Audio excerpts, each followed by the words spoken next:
শীতকালে বাঁধাকপি খেতে কার কার বেশি ভালো লাগে? আমার কিন্তু ভীষণ ভালো লাগে এই বাঁধাকপির সবজি। নিরামিষ বলো আমিষ বলো সবই কিন্তু ভালো লাগে এই বাঁধাকপির সবজি। তো চলো বন্ধুরা, কিভাবে বানাচ্ছি সেটাই শেয়ার করলাম। নমস্কার বন্ধুরা, তোমাদের গোপিকা চ্যানেলে আরও একবার ওয়েলকাম।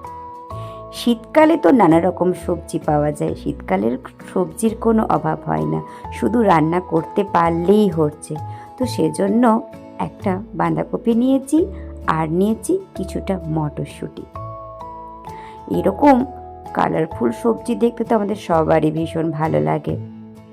তো এই বাঁধাকপি তো তোমরা সবাই রান্না করো, তো সবাই বাঁধাকপি রান্না করতে জানো, কিন্তু আমি আজকে একটু নিরামিষ আমার মতো করে বাঁধাকপি করে দেখালাম।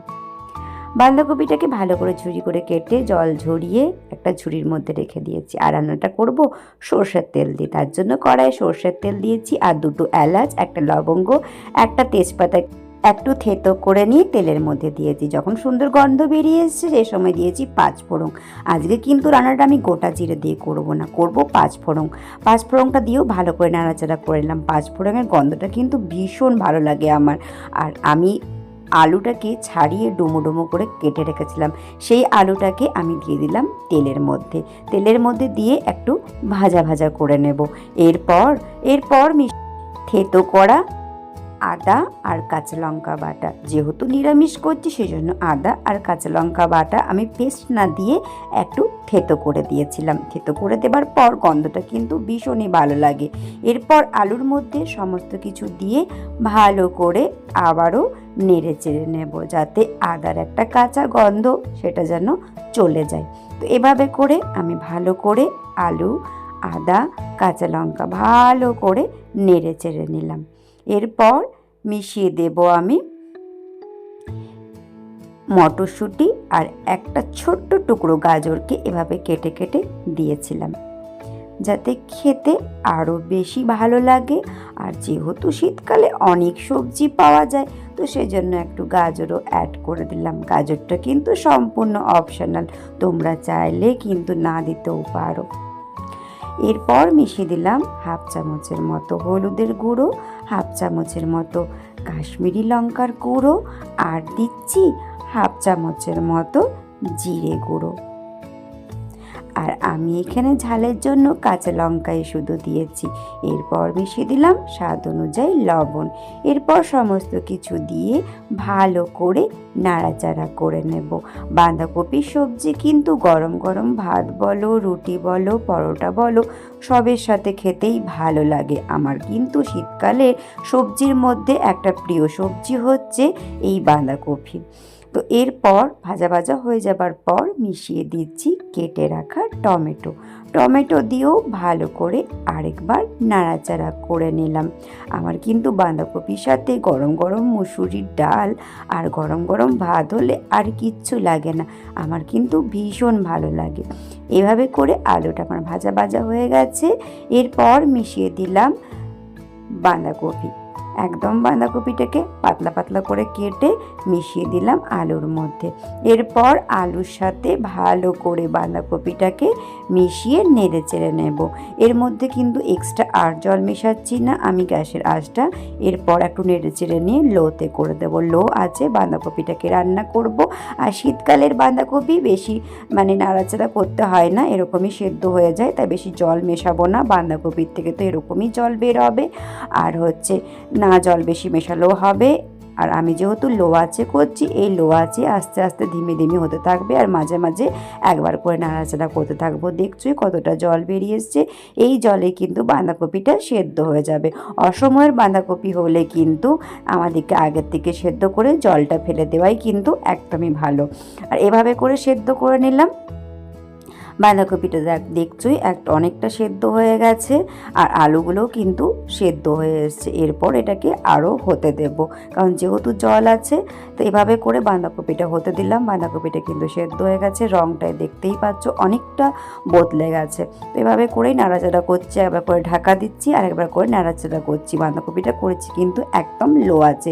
তো দেখছোই জলটা শুকিয়ে গেছে, একদম শুকনো শুকনো হয়ে গেছে বাঁধাকপি রান্না কিন্তু আমার হয়েই এসছে। এরপর বাঁধাকপির মধ্যে মিশিয়ে দেব একটু কুচিয়ে রাখা ধনেপাতা। এটা কিন্তু সম্পূর্ণ অপশনাল, তোমরা চাইলে কিন্তু না দিতেও পারো, তবে ধনেপাতা দিলে কিন্তু গন্ধটাও খুব ভালো লাগে আর আমার খেতেও কিন্তু ভীষণই ভালো লাগে। আর তোমরা চাইলে কিন্তু গরম মশলা গুঁড়ো মেশাতেই পারো, কিন্তু আমি এখানে গরম মশলা আর ব্যবহার করিনি, তেলের মধ্যেই যা গোটা গরম মশলা দিয়েছিলাম আমি। এভাবে করে আমার কিন্তু বাঁধাকপির ঘন্ট বলো, বাঁধাকপির সবজি বলো, একদম রেডি হয়ে গেছে। আমি কিন্তু গ্যাসের আঁচটা বন্ধ করে দিয়েছি আর মিশিয়ে দিলাম একটুখানি ঘি দিলে কিন্তু আরও বেশি বেড়ে যায়। তো বাঁধাকপি দিয়ে কিন্তু অনেক রকম রেসিপি হয়ে থাকে, অনেক রকম রান্না করে থাকি আমরা, কিন্তু আমার সবথেকে বেশি ভালো লাগে এই বাঁধাকপির ঘন্ট, ভীষণই ভালো লাগে। তো চলো, আমার কিন্তু বাঁধাকপি একদম রান্না হয়ে গেছে, একদম রেডি হয়ে গেছে। এরপর এটাকে একটা বোলের মধ্যে আমি তুলে নেব। আমি কিন্তু গ্যাসের আঁচটা একদমই বন্ধ করে আরেকবার নাড়াচাড়া করে নিলাম। একদম শুকনো শুকনো বাঁধাকপির ঘন্ট রেডি হয়ে গেছে। তো এটাকে একটা বোলের মধ্যে তুলে নিলাম। খেতে কিন্তু অসাধারণ হয়েছিল। তো তোমাদের কার কার বাঁধাকপি খেতে ভালো লাগে অবশ্যই কিন্তু আমাকে কমেন্ট সেকশনে জানিও। নতুন বন্ধুরা দেখলে হবে কি বলো, তাহলে কমেন্ট করতে হবে। তো কমেন্ট না করলে আর বাকি রেসিপি দেখবে কেমন করে? কমেন্ট করার পর পাশে থাকা বেল আইকনটা অবশ্যই অন করে দিও, তাহলে আমি যেসব ভিডিও প্রতিদিন ছাড়বো, নিত্য নতুন ভিডিও তোমাদের কাছে পৌঁছে যাবে নোটিফিকেশন।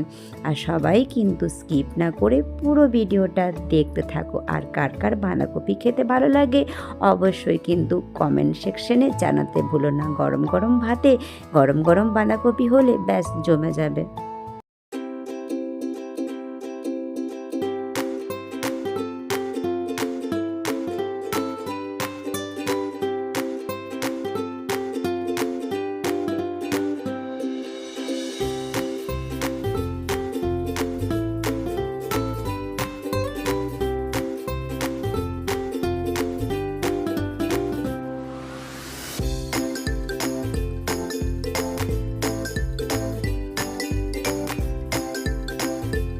তোমরা কিন্তু কমেন্ট সেকশনে জানাতে একদমই ভুলো না যে আমার তৈরি আজকে নিরামিষের বাঁধাকপির সবজি বলো বা বাঁধাকপির ঘন্ট কেমন হয়েছিল। তোমাদের কমেন্টের অপেক্ষায় আমি কিন্তু সব সময় বসে থাকি।